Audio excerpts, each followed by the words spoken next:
Hey guys, कैसे हैं आप लोग। वेलकम टू कॉमर्स की पाठशाला। आई होप कि आपका एग्जाम बहुत अच्छे तरीके से जा रहा होगा। एमसीओ 24 का पेपर ऑलरेडी बहुत अच्छे तरीके से बहुत सारे स्टूडेंट्स का चला गया है and they have finally contacted me about that.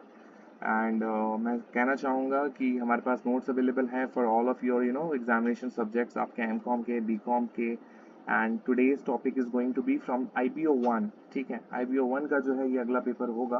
तो ये बहुत इंपॉर्टेंट है। जो लोग इसकी स्टडी कर रहे हैं वो हमारे नोट्स के जरिए स्टडी करें। जो लोगों ने नोट्स अभी तक बाय नहीं किया है, मैं कोशिश कर रहा हूँ कि उसके ऊपर लेक्चर्स बना करके अपने यूट्यूब चैनल पे डाल दूँ ताकि आप यहाँ से भी स्टडी कर पाएँ फ्री ऑफ कॉस्ट। और अगर किसी को नोट्स चाहिए तो वो चार्जेबल होंगे। साथ ही साथ आप chapter wise question answer study कर सकते हैं हमारे वेबसाइट पे विजिट करके भी आप chapter wise question answer study कर सकते हो।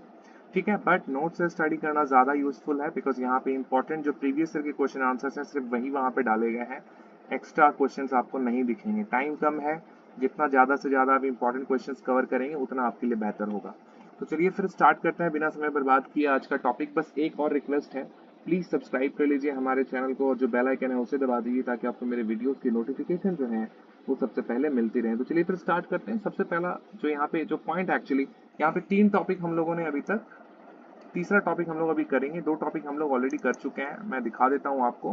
पहले हम लोगों ने एडवांटेजेस एंड डिसएडवांटेजेस किया था एमएनसीज का, कि उनका क्या एडवांटेज और डिसएडवांटेज होता है होस्ट कंट्री में और होम कंट्री में। फिर हम लोगों ने किया वर्ल्ड बैंक का क्या रोल है ना, प्रमोटिंग इकोनॉमिक डेवलपमेंट। और तीसरा पॉइंट है issues involve in settlement of international trade disputes.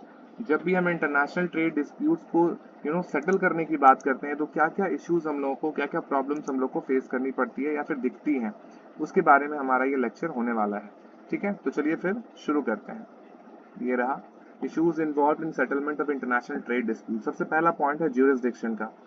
Determining the appropriate forum or legal body for resolving disputes can be challenging, especially with varying national laws and regulations. देखो, जो jurisdiction होता है वो बहुत important होता है। जब आप किसी एक पर्टिकुलर इलाके में रह रहे हो तो वहाँ के कुछ कायदे कानून हैं, कुछ रूल्स हैं।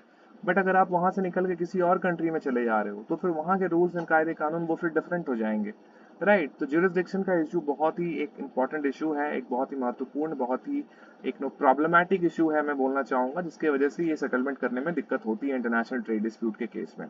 वही बात यहाँ पे बोली गई है। देखो, डिटरमाइनिंग द एप्रोप्रिएट फोरम, कहाँ पे अपील करना है, कौन सी लीगल बॉडी इसको रिजॉल्व करेगी, है ना। अब फोरम और legal body for resolving disputes can B challenging, है ना, चैलेंजिंग हो सकता है ये आपके लिए डिटरमाइन करना, स्पेशली जब national laws and regulations vary करते हैं हर कंट्री के एक दूसरे से। राइट, दूसरा पॉइंट है लीगल फ्रेमवर्क।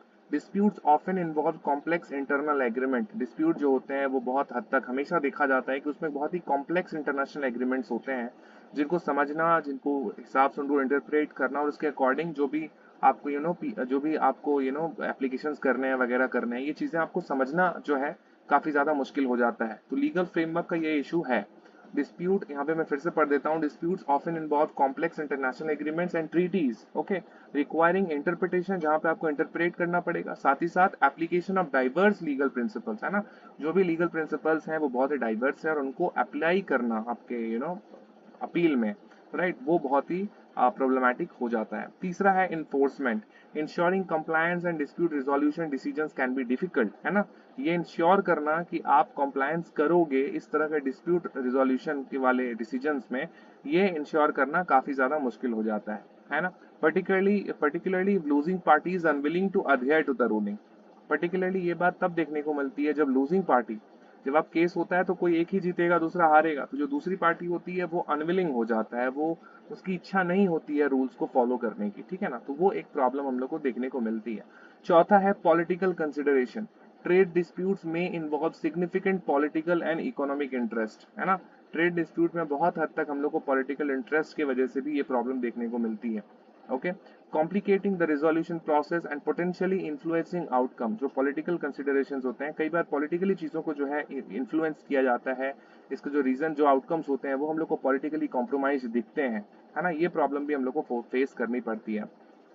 पांचवा है कॉस्ट एंड टाइम। देखो, जब आप इस तरह के डिस्प्यूट में इन्वॉल्व होते हो तो डेफिनेटली आपके खर्चे भी बढ़ जाएंगे और टाइम भी आपका जाएगा। खर्चे तो खैर होंगे ही, लेकिन जो सबसे बड़ी बात है टाइम की, जहां डिस्प्यूट अराइज हो गया तो आपका टाइम बेफालतू का जो है बर्बाद होने लगता है। So resolving international trade disputes can be expensive, है ना, एक्सपेंसिव हो सकता है, एंड टाइम कंज्यूमिंग भी हो सकता है कि टाइम भी आपका हो सकता है कि बहुत ज्यादा जाए, impacting businesses and economies involve, है ना। तो यहाँ पे बिजनेस को जो है बहुत ज्यादा यहाँ पे नुकसान देखने को मिलता है, और साथ ही साथ जो इकोनॉमीज होती है उनके ऊपर भी बहुत ज्यादा इसका असर पड़ता है। छठा पॉइंट है cultural and linguistic differences. Differences in legal practices, languages and cultural norms can create barriers to effective dispute resolution, है ना। तो ये जो डिफरेंसेस हम लोग को देखने को मिलता है लीगल प्रैक्टिसेस में, भाषा में, कल्चरल नॉर्म्स में, ये एक तरीके से बैरियर क्रिएट करता है उस डिस्प्यूट को रिजॉल्व करने में। आप रिजॉल्व तभी कर पाओगे जब आपके दोनों की थिंकिंग, जो भी दो पार्टीज हैं उनकी अगर थिंकिंग अलाइन होगी तो ही रिजॉल्व होगा।